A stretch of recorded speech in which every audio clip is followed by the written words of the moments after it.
Hello, everybody. My name is Paul Quinney, and this is the Flames Faceoff, brought to you by the Hockey Writers. Now, this is a weekly show where we bring together some of the best writers we have in the Hockey Writers Calgary Flames writing pool, and we discuss all things Flames. Now, to make sure you don't miss an episode of this show, you can subscribe to us on YouTube. Just hit that little red button on the lower right-hand corner of your screen. Or you can follow us on Twitter and Facebook. You can like this video on YouTube and Facebook and share it with your friends. And be sure to check out some of the great hockey content that we have here on the Hockey Writers. So with that, let's get going. I'd like to introduce the panel. We have with us Colton Pankiw. Welcome, Colton. Hey, guys. How's it going? And Greg Tysowski. Welcome, Greg. Good to see you. Yeah, well, I'm glad you were gone last week golfing. I'm glad that you got at least one round in, given all the snow you guys are getting out there. Yeah, it's not fun to see the snow after a day of great golf yesterday, but at least I got one round in. So, and we have Mr. Brett Krauss. Welcome, Brett. How are you doing? Oh, doing pretty well, other than, of course, the snow that's falling outside, but yeah, that's where she goes in Calgary. Well, it's springtime in Canada, so par for the course, I guess. No pun intended there, Greg. So let's take a look at the week that was. I was encouraged. I thought, okay, they played Edmonton last Saturday and they beat Toronto. And Wednesday, they beat the Canadiens. So I said to myself, okay, they've knocked off 3 teams in playoff contention. We're on a roll. And then we get to Friday, and they lost. Good effort, but the time for moral victories, I guess, is over. They just lost. And instead of walking back into Calgary with 2 points behind the Habs, they're 6 points, I believe. Correct me if I'm wrong. So in this segment, is it worth talking about a playoff run for the Calgary Flames? Brett, yes or no? And give me 2 reasons why or why not.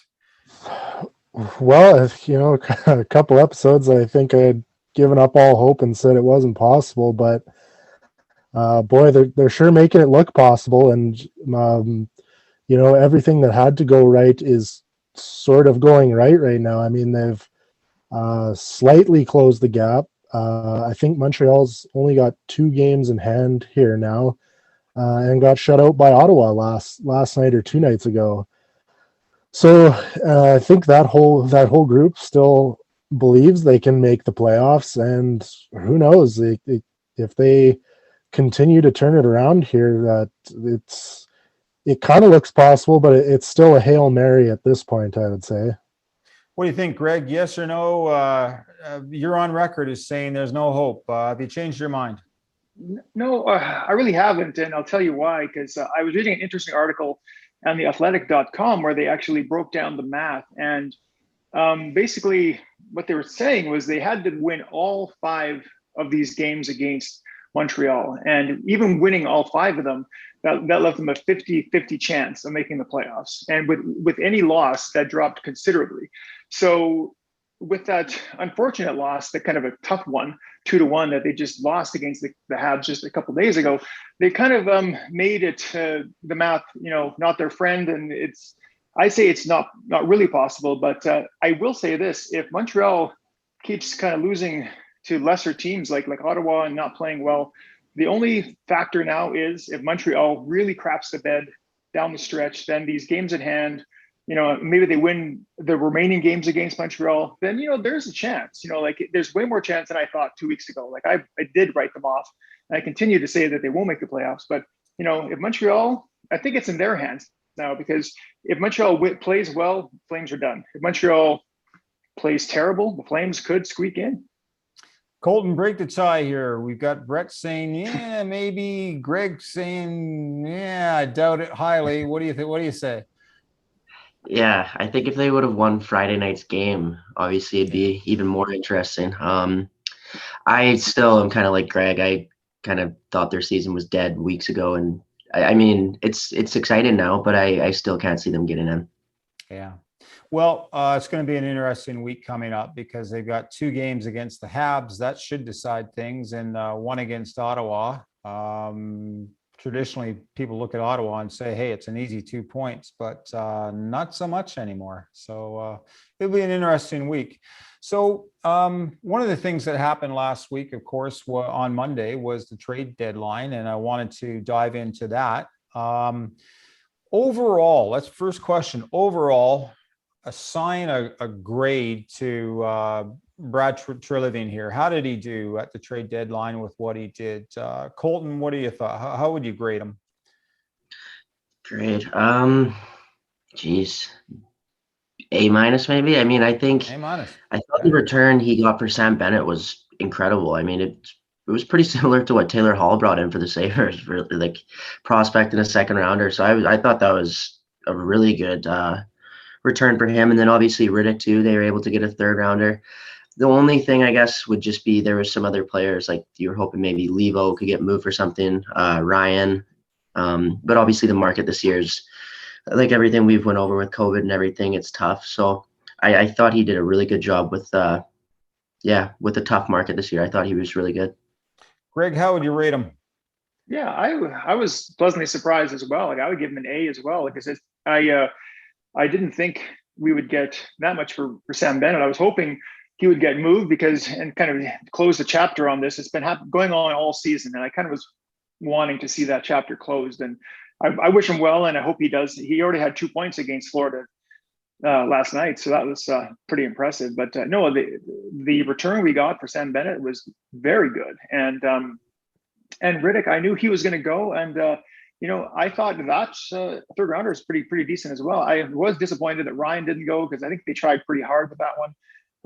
I was reading some stuff online saying they were really kind of working that trade, but you couldn't find the right partner. And I was hoping maybe even a guy like Stone, because they've been playing him a lot lately, and I wasn't sure maybe that was to showcase him because he's just a solid depth defenseman that probably could help out a team, and especially in this COVID era where there's so many possibilities of guys getting COVID and going COVID protocols. It's just going to have an extra solid veteran D-man. So I was hoping he would get moved as well. But all in all, you really can't complain. I think it was a good trade deadline time for Treliving and the Flames, and pretty good. So Brett, I think we got 2 A- here for Mr. Treliving. You're not going to bring him down, are you? Or are you a tough marker? No, I think I'll even bump that up to an A myself. Holy smokes! Yeah. Pretty good. I thought it was really good. I think fair enough value for David Rittich. I think he could re-sign in Toronto, but who knows? So you could have maybe got more there pending that. But if he doesn't, like a third rounder for a couple months of David Rittich is pretty good. And like the guys said, I think excellent job on the Sam Bennett trade. I think the second round pick they got back next year with the third round pick, I believe they have six or seven, I think 6 picks within the first 3 rounds over the next 2 years. So that's big value there because they've done well drafting here the last couple of years. And this prospect they got back, there's been a few people already who have said he's a legit player. So I think that's a really good return for Sam Bennett, who I don't think was ever going to work out in Calgary. Yeah, now you're talking about Emil Heineman, if I've got that pronunciation correct. Mm-hmm, yeah. Trade. Yeah. Colton, I know you follow Calgary prospects quite rigorously. Any thoughts on Heineman and how he compares to what the team already has in the hopper? Yeah, I mean, like Brett said, I think it sounds like he's a legit prospect. I really don't know a ton about him. Obviously, still really young. So I think it's a guy to definitely keep your eyes on for the next few years here. Obviously, once he turns professional and then gets into the AHL and into the pipeline, then I think you can get a better read on exactly the type of player he is. But at this point, I think to get a guy, I think he just went in the second round last year. I could be mistaken there. But to get a guy back like that and then another second round pick is just, like I said, a really good return for Bennett. I was really impressed with that. Yeah. What are your thoughts, Greg, on the return they got for Bennett, especially with this Heineman kid? Have you heard anything about him? I was reading a bit about him, and they were saying that he kind of has. I know it's cliche to say about the kind of a high hockey IQ and kind of he's a smart player out there. And one thing about Bennett was like I found one of the big knocks against him is that sometimes he played like a dumb player because the penalties he took at the inappropriate times at times just made you shake your head and just kind of I know he's an aggressive player, but there were times when you just thought, like, what is he doing out there? Like he just seemed like he didn't have the high hockey IQ that some players do. So to have this new guy described Heineman as like a kind of a smart, thinking man, high IQ hockey player it'd be a big departure, I think, from this more kind of aggressive play that Bennett had, and maybe the Flames need a bit more of that high end skill like that. So I'm very impressed with this trade, this deal, and I give thumbs up. I give thumbs up to Brad Treliving for this one. Yeah. Brett, any thoughts on what, if anything, more that they could have done with Rittich? I mean, he got they got for Rittich if I'm not mistaken, a draft pick, essentially a 3rd round pick from Toronto. Do you think, given the market, they could have got anything more? Yeah, I think it would have been tough. I think Colorado's a team that, they had been rumored and could have maybe paid a little bit more than Toronto. But, I mean, even looking at it, though, Toronto paid a 1st round pick to bring in Nick Foligno. So, yeah, I'm not sure. That might have, obviously probably was their best offer. But I think it's, for me, it's good enough because he was an expiring contract. Sounded like he's going to, try and find that starting gig with a team somewhere. So, I think it was a fair enough return. Yeah. Greg, thoughts on that? Could they, I mean, I had heard the market there were just a glut of goalies on the market this year. I don't know what your thoughts are on that. No, when I heard the trade come down, my first reaction wasn't, like, oh, we got shafted. I was like, it's not bad. I don't think anybody was really complaining about the return. And I agree with the guys. It's it's a fair return, and for Toronto to get a veteran guy like David Rittich, to stabilize their goaltending down the stretch, and it just adds to our kind of pool of picks for that we have coming up. And that's one thing about Treliving is sometimes he would get rid of too many picks. So I kind of like to see the picks building up because let's face it, some of our picks that we've had in the last several years have not been high picks, and they've ended up working out pretty well for us. So I'm happy with this. I am no complaints about the Rittich trade. Yeah. Well, Colton, as our resident goaltending expert, I want you to weigh in on this, and also tell me. I kind of felt sad for Rittich. He had to fly out to Toronto on the team bus. Yeah, give me your thoughts on that one. Yeah, I mean, I don't think I've ever seen. I don't think that's. I mean, maybe it's happened at the NHL level. I've never heard of it before. But yeah, in terms of the return, I think what the guy said too, like expiring contract, it's kind of not disappointing maybe, but it felt like for a while there that Rittich was going to kind of be the next guy, the next franchise goalie for a period of time. And it just never turned out to be that. He kind of always had a guy over him, whether it was Mike Smith, Cam Talbot, Markstrom this year. He never really I don't want to say didn't get the chance, but just, I don't know, never secured that number one role. Yeah. So I think it's just, it'll be interesting to see where he ends up next offseason. I think maybe just a change for him, change of scenery maybe would be able to benefit him, and maybe he can get an opportunity next year to be the guy again. Yeah. Well, let's talk about trades that didn't happen. The one that surprised me was Derek Ryan's still wearing the Flaming C. Brett, did that surprise you at all that he didn't get moved? Yes and no. I think, there was a lot of talk in the headlines about him being one of the players available from the Flames. And I think obviously just nothing happened that they thought was worth, moving him for. And I I kind of wondered too, because Derek Ryan, I believe, is from Washington State, I think Spokane. And so I'm wondering if they kind of kept him around and maybe end up with something like the Vegas expansion where Okay. Derek England was a Las Vegas native and they ended up picking him up.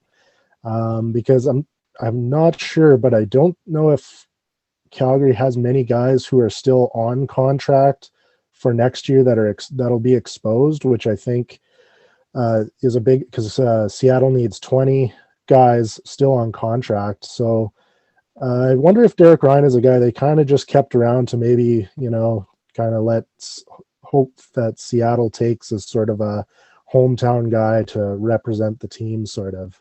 Yeah, it's kind of a marketing ploy, a native son. Yeah. Mm-hmm. Greg, your thoughts? Are you surprised Ryan's still here? A little bit. I know that they, following Twitter on the trade deadline, I kept hearing that the Flames were just trying to find the right dance partner and just couldn't make the deal. And I think maybe part of the problem is that Ryan is the salary might be a bit too rich for some of the other teams' blood. Like he's maybe the Flames could have paid half of it or something, because he is a fourth line guy, but he's being paid pretty well. I think he's getting paid between $3 and $4 million a season, which I'm pretty sure that's right. But so he was maybe other teams just thought he was a bit too expensive for like a rental down the stretch, and so that might have been the problem. Like I said, he's a very solid player who can play up and down your lineup, and I thought that he would be useful for some team looking for extra insurance and kind of a veteran presence in the bottom six. So I was surprised he didn't go, but I like Derek Ryan, and I'm happy to see him finish out the year here in Calgary and just see what he can do. Yeah. Well, Colton, I mean, one thing I heard, well, Sutter had very complimentary things to say about Ryan at several points during his tenure. Do you think they could re-sign him? Is there any interest there? Yeah, I mean, it's tough to say. Like I think he's 34 right now, so obviously age plays a factor. But I think if you could bring him back on a 1-year deal, I don't think there's anyone really pushing to take that. Like you said, I think he's a really good fourth line guy. So I think obviously a cheaper contract than the one he's on right now, which, like Greg said, I do think that's the reason he wasn't able to get moved. But yeah, I think they could explore a deal next year, maybe a 1-year deal just at a cheaper cap hit. Yeah. Okay. Well, switching gears here, homelessness is a big problem in Calgary. And I heard on Tuesday that the Flames, I'm joking around here, could be homeless. They've put the construction of the new arena on pause. And as I understand it, the Calgary, what's the name of the organization? The Calgary Municipal Lands Corporation, which is kind of my impression is it's a joint venture between the Flames and the city, asked for a timeout. They explained that the budget no longer fit the scope of the project. And so what do you do about that? According to the contract that puts all of this together, cost overruns are to be shared 50-50 or to be handled through a cutback on the scope of the project or a combination of both. Bottom line is, are they making too much of nothing here? Is this a tempest in a teapot, or will that building not get done? What do you think, Greg? What have you heard?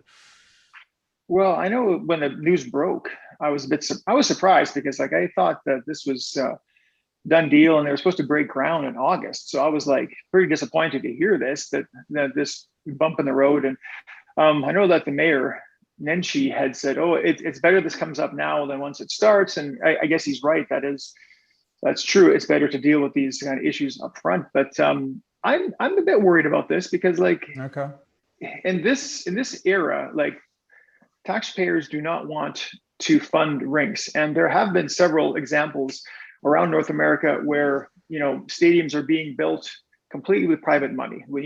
Ownership is stepping up and they're just building these things without having to hold a hostage to their city that they live in. So I don't think there's much appetite for Calgary taxpayers to fork out any more money than what they have to.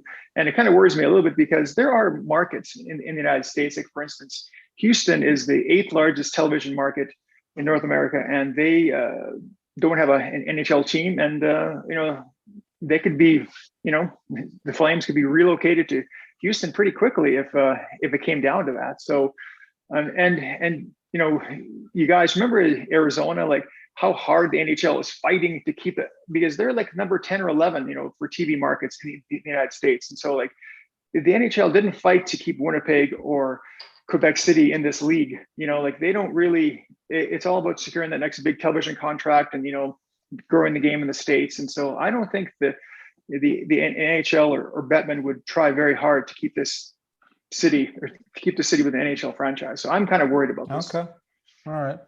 Brett, what's your take? Should I be worried about not having a team to write about, or I think like the team will be fairly safe. I mean, I'll never say never, but I think we have constant sellouts here, and always will have sellouts. I just think if it's, you can't just keep asking the taxpayers for more money, because, some people in Calgary be like, yeah, sure, whatever, like we get a new rink, but there's lots of people here that don't even like hockey and could care less about it, and they're footing the bill for this rink. So, I mean, I think when the whole saga was kind of getting close to finished, I kind of looked through it, and their 5 or 6 owners are worth close to $10 billion combined. And so it's just kind of funny, and sit back and laugh and think, well, why are we footing this bill for you? And it's your company. Like a lot of people have said, in downtown Calgary, these huge oil companies, they didn't foot the taxpayers to build their giant office buildings. They paid for it because that's their company. So I'm kind of on that side. It's if you want that new rink, then I think you should be footing the bill for it, because I mean the Saddle Dome could still operate. It's pretty decrepit though. But yeah, I just kind of think that the taxpayers, I shouldn't be footing more of the bill, because I thought the city's original offer was pretty generous already. Yeah. Well, it may be quite a delay, because I think there's a municipal election coming up this fall in Calgary, is there not? Mm-hmm. And so that could be an election issue. Yeah. It probably will be. Colton, what's your take?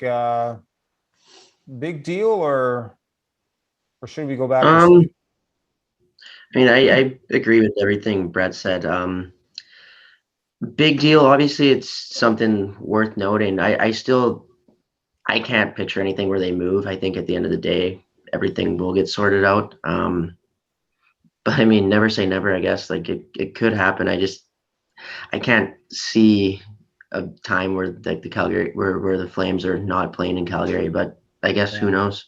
Do you guys remember, just speak up here. I can't remember. You just can't move a team. You still have to pay some sort of fee. Is that not correct? I don't know what the going price now is for a new franchise, but even if you miss an existing or try to move an existing franchise, there's still money to be paid to the other owners. I had heard it was 85 million, but I'm not sure of that number. I think it goes up and it changes. Yeah, I don't know what the exact number, but I know that the expansion fee that I think that Seattle paid was like $500 million. Dollars US. And so I know that moving a team from an existing franchise is a lot cheaper than paying the expansion fee. So the NHL would rather expand, I think. But they've also have a history of just up and moving teams. Like Winnipeg got Atlanta, and that happened pretty quickly. Like they was. So I don't really know what the numbers work. If the numbers, what happens exactly with moving a team, who pays what fees. But I know the NHL has a history of doing this, so it's like it could happen again. So I'm just so. Kind of a little bit worried that the Calgary could be next on the list to ship out. So fingers crossed they can work this out. Yeah, Brett, you were going to say something? Yeah, I think Winnipeg ownership had to pay a relocation fee, if I'm not mistaken, when they moved from Atlanta. But I think it's a lot less than the expansion fee, because Vegas was 500 and Seattle might have even been 6. Yeah, I think you're right about that. Yeah. The other thing too, I was going to say, I just thought of was, I think you talked about, struggling Coyotes organization. And if Calgary were to move to Houston, who's to say that ownership group doesn't try and jump on the Calgary market and probably do better than in Arizona? So it could be interesting if that were to happen. Lots of drama. Well, it's bears watching. I'm not sure anything's going to happen until the fall, but I think it'll be an interesting point of controversy in the municipal election. So I wanted to touch on some of the articles this week. Greg, you had written one Flames 2004 Stanley Cup run at the top of Darryl Sutter's most memorable moments. And I thought that was pretty cool. He actually sat down and did an online interview. You were there. And in the piece, you talked about what Sutter saw, what he saw in the 2004 team that went to the Stanley Cup final, the 7th game. And can you say some more about that? And if that 2004 team is the blueprint for what he plans to construct in Calgary, then what, if anything, does that say about what players aren't going to be here, or what players should be worried if they take a look at that team? Yeah, it was interesting. 45-minute interview with Sportsnet. Christine Simpson was the host, and I was surprised at how often his answers and some of the questions would go back to that 04 Cup run, and he didn't really have much to say like complimentary about this current group. He just said that we have a lot of skilled young guys. He didn't really mention them, but he kept going back to the 04 guys. And if you look at that roster, outside of Joe McGinley, who's their one star, and they had a great goalie in Kiprusoff, you had guys like Sean Donovan, Chris Clark, Stefan Yell, Chuck Kobasu, like these are not household names. And somehow Sutter got these guys to all buy in. And he kept going back to this group, how they had this heart and this grit. He said they didn't have the skill that his current group has, but they had it's kind of this intangible and this will to win and this grit. And so I don't really know how that bodes for this current team, because this current team has way more star players than this 04 team did. And they have a good goalie now as well. And so I don't know if Sutter can't get his current group of guys, especially the skilled players, to kind of buy in, like who knows, maybe he's going to try and shape this team into some kind of group of nobody grinders who can just play their hearts out and get to the finals again. It's kind of a Cinderella story. So it was interesting to me how he kept going back to his run, and he kind of glossed over his 2 Stanley Cup wins. Like here's a guy who won 2 cups in 3 years, and he barely even touched on it. He kept talking about the Canadian teams and how Canada wants a Stanley Cup, and how I think he burns to win one in Calgary. So it's like it was interesting interview for sure. And so I don't know what's going to happen next year, but I'm thinking if people don't buy into what the Sutter system, there probably won't be here for the long term. Yeah.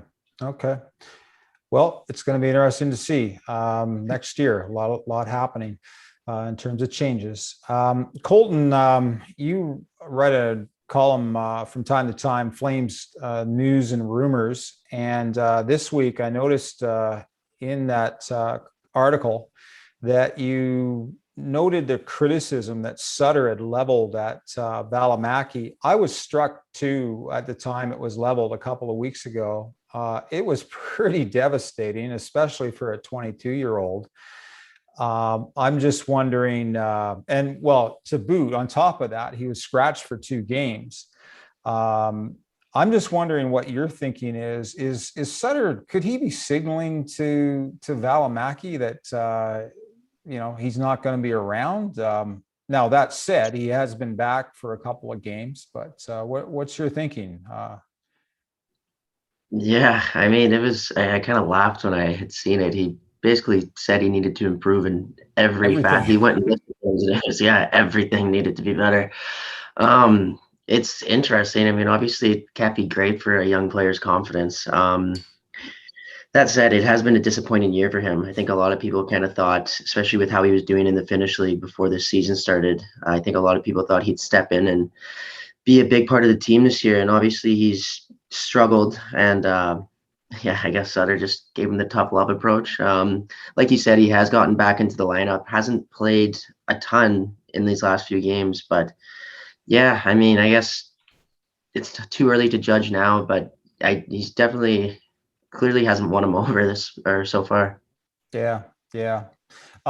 Brett, you wrote an article this week. Flames get good value in the Sam Bennett trade. Now, we've talked about a fair amount about that. Any closing thoughts you have on Emil Heineman? Yeah, I think I just put in a quote from, I think it was the Elite Prospects website, and they just, they said he's got a good motor on him and hockey IQ, and he's a pain in the ass type of player. So it would be interesting, if he maybe comes over to the American Hockey League next year, because he'd be eligible as a European prospect. Could be interesting. He might be a guy that could be a Darryl Sutter type. So that would be interesting. If as many people think that he's a legit prospect, who knows, maybe in a couple of years, if Darryl Sutter is still, coaching his team 2 to 3 seasons down the line, maybe that's just adding another type of Darryl Sutter player. Yeah. Well, he's only 19. So as you say, 2 or 3 years, he'll still be young, 21, 22. So yeah, it'll be interesting to watch him. Well, gentlemen, thank you very much. As always, it's been a great discussion. And thanks everybody for joining us this week for another edition of Flames Faceoff. We'll have another one coming up next Sunday. Hope you can join us. In the meantime, don't forget to subscribe to this YouTube channel, follow us on Twitter and Facebook, and like us on YouTube and Facebook as well, and share this with your friends. And also tomorrow morning, Monday, we'll have another edition of the Flames Weekly, and that'll recap all the action the previous week and take a look forward at the upcoming week. And be sure to check out the great hockey content that we've got here at thehockeywriters.com. Until next week, take care.